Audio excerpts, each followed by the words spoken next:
ก็สบายดีหมู่เพื่อนเช้านี้ทุกคนเนาะมามื้อนี้ข้อยก็สิมารีวิวผักสวนเซที่ข้อยเคยเว้าไว้ในคลิปนั้นเนาะว่าสิมารีวิวให้เบิ่งตอนมันยาวนี่ตอนนี้มันก็ยาวแล้วก็งามซะด้วยสินี่ผักเขาเด้อผักข่อยนี่ตัวนี้ผักข่อยโอ้ยังยาวเลยเนาะยาวกับผักข่อยอยู่เฮือนอยู่บ้านดิเขายาวไว้กันนะวะยาวแห้งเนาะอันนี้ก็ผักเทียม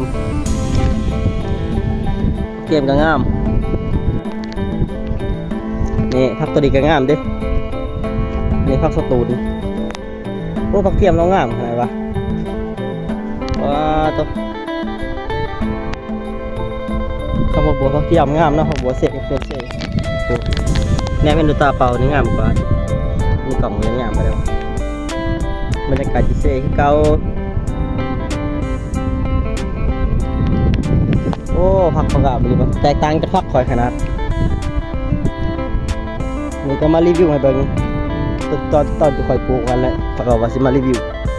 มันก็งามด้วยล่ะผักคอยนี่กันนี่งามด้วยเจ็บบ่นี่